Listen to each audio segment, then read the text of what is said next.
Simmons. It's radioactive. Peter Criss. You matter to me, and that's why you still matter. Ace Frehley. The Kiss albums, won by each of the 4 Kiss stars on Casablanca Records and Tapes.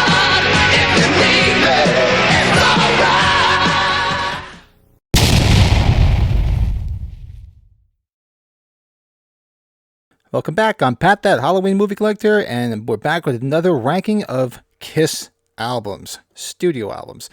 So we're going to go back to the 70s, my favorite period of Kiss, and we're going to review, or rank rather, the 4 Kiss solo albums from 1978.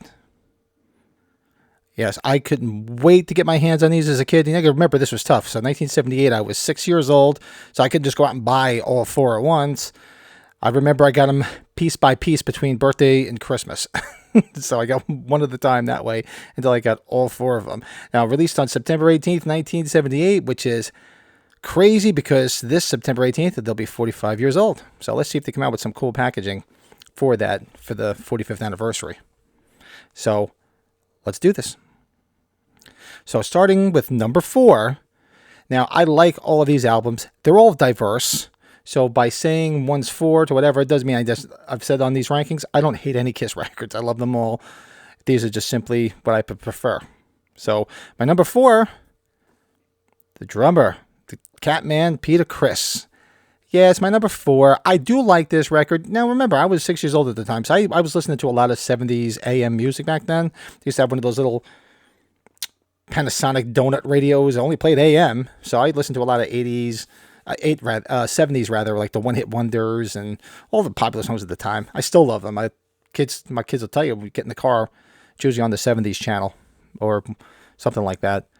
So I do like this album. Yeah, granted, it was a big departure of what Kiss was, but this was his background. He wanted to give his statement. Was it a good idea to do on a Kiss record? No.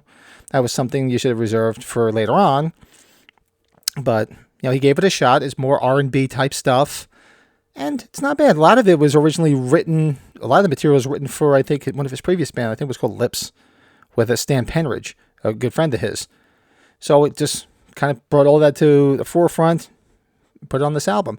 So there's a couple of songs on here that are a little hokey, but I just love anything Kiss. And even this stuff, it's a little, like You Matter to Me, a little poppy, very 70s.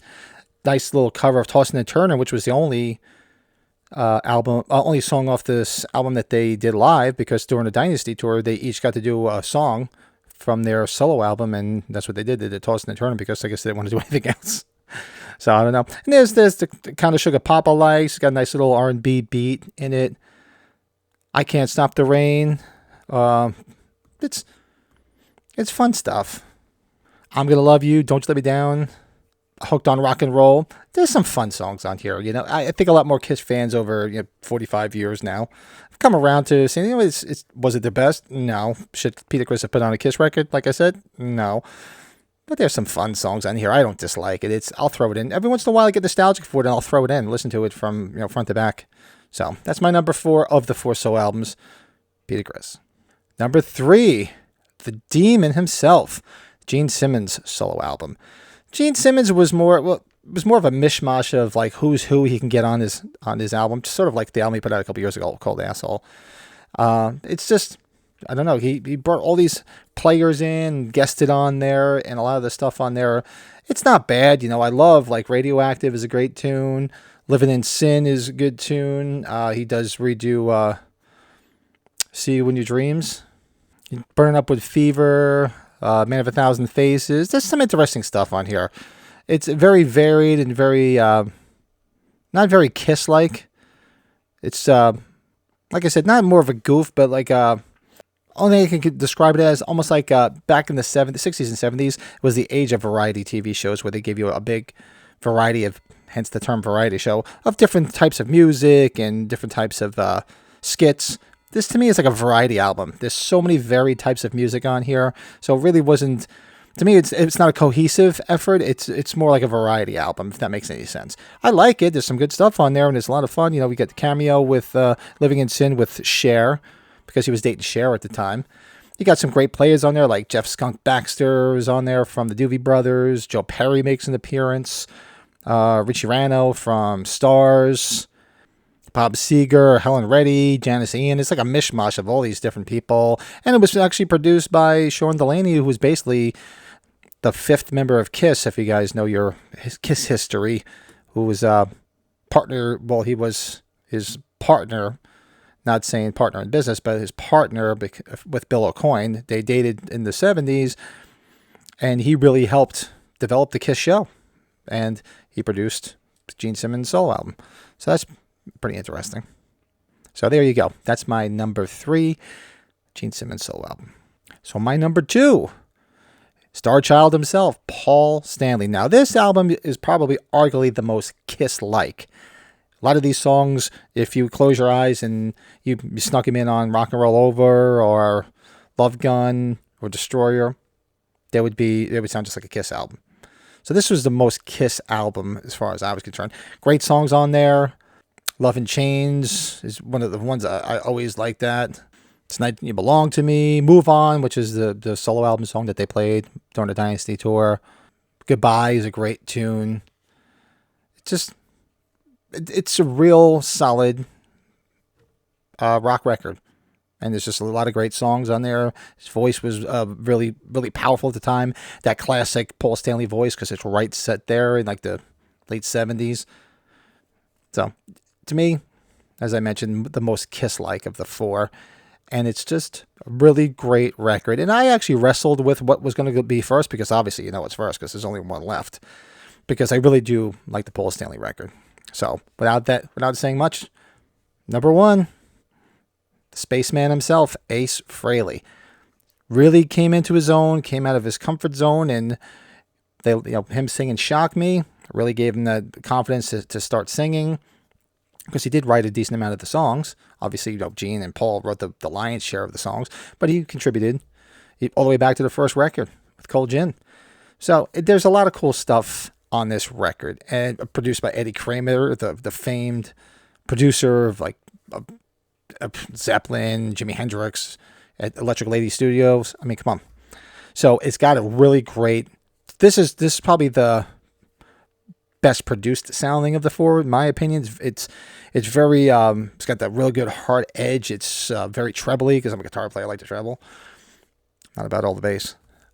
It's just sounds really, really well done. Speeding Back to My Baby. Oh, that was one of my favorites on the album. And of course, New York Groove was the breakout hit. Actually, the only hit that of the 4 albums that actually made it to the charts. And that's the one that they would play on Dynasty tour. It actually played on the reunion tour and other tours when Ace was back in the band for the reunion stint. Oh, you got Ozone, Snowblind, Fractured Mirror, his instrumental, which he did several other versions over time on some of his other solo albums. It kicks you in the face from the first song, Rip It Out. It just punches you right in the face, and every song is just really, really good. And it gave him the confidence to say, hey, look what happened once he finally left Kiss. He had a great solo career. He still does now. I've seen him, at least a dozen or more times as a solo artist. Way back to Frehley's Comet. The first time I saw Frehley's Comet, I think it was Nassau Coliseum on Long Island. I saw Frehley's Comet on their first tour and they were opening for Iron Maiden on the Seventh Son of a Seventh Son tour. And I was right at front of the stage to see Ace Frehley. It was awesome. So that is my number 1 of the solo albums. And that's probably, and of course, since it's my favorite, obviously that's probably the one I throw in the most to listen to. I do listen to them a lot. I really do, because I do like that whole 70s Kiss era. Just go back and see my other rankings of the Kiss records. I already did the 70s. Go check that one out. And a week later, I did the studio albums from the 80s. Go check that one out. And I'm going to be doing the ones from 1992 to 2012, because it didn't make sense to just do the 90s, the 2000s, and 2010s. So I just grouped them all together in that 20-year slot and just rounded it all out right up to Monster. So let me know your ranking. Let me know how you ranked your 4 Kiss solo albums from 1978. I've talked to lots of people, lots of Kiss fans, and over time, and a lot of them are probably in line with what I am, but there's a lot of some varied ones. I mean, I I find it hard to believe you're going to find anybody with Peter Criss at the top. And it's no slight on Peter Criss. It just simply wasn't, in the Kiss vein of what they were doing. So if anybody's got it at the top of their list, comment below. I don't have a problem with that, man. It's all subjective. It's what you like. And if you like the Peter Criss one over the rest of them, more power to you. There's nothing wrong with that. I'll never argue that. It's a matter of personal taste. So make sure you like this video. It helps a brother out, helps everybody find this. Doing some more Kiss content on here. If you're into horror movies, Halloween, I got tons of Halloween content on here. Horror movie stuff, comedy. We do watch-alongs. We do a podcast. Do rankings, book clubs. We'll wash your windows. We'll rotate your tires. We'll change your oil. Sorry. No, something else. So, subscribe to the channel. Helps a brother out. Maybe you'll find something down the road, and I'll be back. I think that's all that's left now is... So I did the 70s studio albums. I did the 80s studio albums. I did the 90s, 92 to 2012 studio albums, because those were the last ones. Studio albums. Now, the soul albums. So I guess all that would be left is the live albums. I'm not going to do bootlegs. I don't have a lot of bootlegs. I don't have all the sound off the soundboard yet, and they're still coming out, so that'd be something maybe down the road. So probably the last one will be the official live albums. And live albums like Kiss Symphony and the Millennium Concert. So they're all. I'll probably do them next week, and we'll round this out. And maybe we'll do some other Kiss stuff. If you have any ideas on Kiss rankings or Kiss videos, go check out my review of Kiss Meets the Phantom of the Park. I do that 70s movie review. So I had to throw in there Kiss Meets the Phantom of the Park. Love it. Probably might go down and do a separate video on Kiss, Attack of the Phantoms, the European theatrical release, because it does have a lot of other things in it. So I'll go check that out. So I might do that down the road when I get some free time. But be sure to comment, like below, any other Kiss stuff you're interested in. By all means, hit me up. I do answer everybody back. Check out the links to everything else.